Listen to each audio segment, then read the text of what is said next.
കേരളത്തിന്റെ ആരോഗ്യവകുപ്പ് മന്ത്രിയെ ഫോണിൽ വിളിച്ചാൽ ജനപ്രതികൾക്ക് പോലും കിട്ടാത്ത അവസ്ഥയാണ്.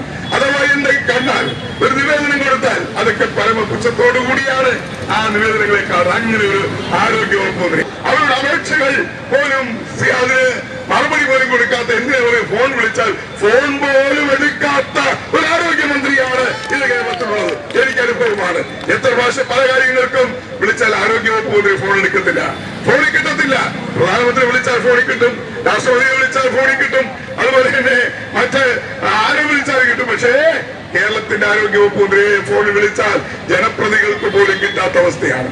അഥവാ എന്തെങ്കിലും കണ്ടാൽ ഒരു നിവേദനം കൊടുത്താൽ അതൊക്കെ പരമപുച്ഛത്തോടു കൂടിയാണ് ആ നിവേദനങ്ങളെ കാണുന്നത്. അങ്ങനെ ഒരു ആരോഗ്യവകുപ്പ് മന്ത്രി. അതുകൊണ്ട് എന്താണ് കേരളത്തിന്റെ ആരോഗ്യം എവിടെ എത്തി നിൽക്കുന്നു, കേരളത്തിന്റെ ആരോഗ്യ മേഖല എങ്ങനെ മുന്നോട്ട് പോകുന്നു നിങ്ങൾക്ക് എല്ലാവർക്കും അറിയാം.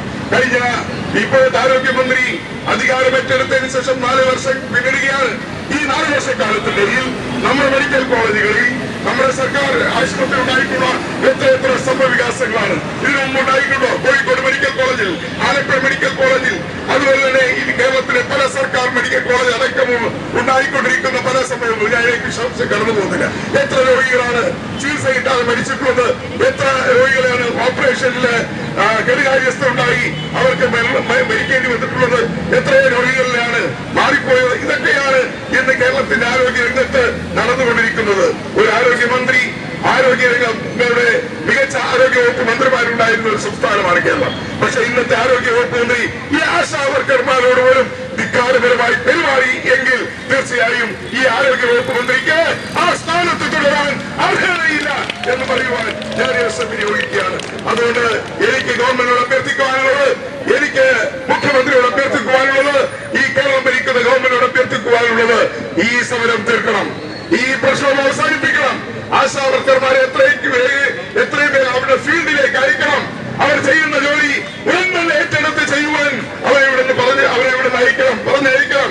അതിന് എത്രയും പെട്ടെന്ന് മുഖ്യമന്ത്രിയുടെ സാന്നിധ്യത്തിൽ, ബന്ധപ്പെട്ട മന്ത്രിമാരുടെ സാന്നിധ്യത്തിൽ ഈ സമരം ചെയ്യുന്ന ആശാ വർക്കർമാരുടെ ഈ നേതാക്കന്മാരുമായി ഒരു മേശയ്ക്ക് ചുറ്റുമിരുന്ന് എത്രയും പെട്ടെന്ന് സംസാരിച്ച് ചർച്ച ചെയ്ത് ഈ പ്രശ്നത്തിന് പരിഹാരമുണ്ടാക്കുവാൻ എത്രയും പെട്ടെന്ന് നടപടി ഉണ്ടാകണമെന്നാണ് എനിക്ക് അഭ്യർത്ഥിക്കുവാനുള്ളത്. നിങ്ങൾ ഉന്നയിച്ചിരിക്കുന്ന ആവശ്യങ്ങൾ തീർച്ചയായും ഈ കേരള ഗവൺമെന്റ് ഉന്നയിച്ചിരിക്കുന്ന ആവശ്യങ്ങൾ അടുത്ത പാർലമെന്റ് സമ്മേളനത്തിൽ ദേശീയ തലത്തിൽ തന്നെ ഈ ആവശ്യങ്ങൾ പാർലമെന്റിൽ ഉന്നയിക്കുവാൻ ഞങ്ങൾ ബാധ്യസ്ഥരാണ്. തീർച്ചയായും ആശാ വർക്കർമാർ കേരളത്തിൽ കൊളുത്തിയിരിക്കുന്ന ഈ പ്രക്ഷോഭം, കാരണം ആശാ വർക്കർമാർക്ക് സംസ്ഥാന ഗവൺമെന്റ് മാത്രമല്ല കേന്ദ്ര സർക്കാരിന്റെ കൂടി സഹായം ആവശ്യമുണ്ട്. ഇത് കേന്ദ്ര ഗവൺമെന്റ് സ്കീമാണ്. അതുകൊണ്ട് തന്നെ ഈ തിരുവനന്തപുരം സെക്രട്ടേറിയറ്റ് കൊളുത്തിയിരിക്കുന്ന ആശാ വർക്കർമാരുടെ ഈ പ്രക്ഷോഭത്തിന്റെ കൊടുങ്കാറ്റ് അത് ഡൽഹിയിലും പാർലമെന്റിലും തീർച്ചയായും ഞങ്ങൾ ഉയർത്തും. നിങ്ങൾക്ക് വേണ്ടി ഈ ആവശ്യം ഇവിടെ ഉന്നയിക്കും. നിങ്ങൾ ഉന്നയിച്ചിരിക്കുന്ന ആവശ്യങ്ങൾ, സംസ്ഥാന ഗവൺമെന്റ് മുന്നിൽ ഉന്നയിച്ചിരിക്കുന്ന ആവശ്യങ്ങൾ അത് കേന്ദ്ര ഗവൺമെന്റ് ശ്രദ്ധയിലും കൊണ്ടുവരാൻ വേണ്ട എല്ലാ ഇടപെടലുകളും നടത്തുമെന്ന് ഒരിക്കൽ കൂടി നിങ്ങൾക്ക് ഉറപ്പ് നൽകിക്കൊണ്ട് ഇവിടെ സമരം ചെയ്യുന്ന, പ്രക്ഷോഭം ചെയ്യുന്ന മുഴുവൻ സഹോദരിമാരെയും മുഴുവൻ ആശാ വർക്കർമാരെയും അഭിവാദ്യം ചെയ്തുകൊണ്ട് ഞാൻ വാക്കുകൾ ചുരുക്കുന്നു. നന്ദി, നമസ്കാരം.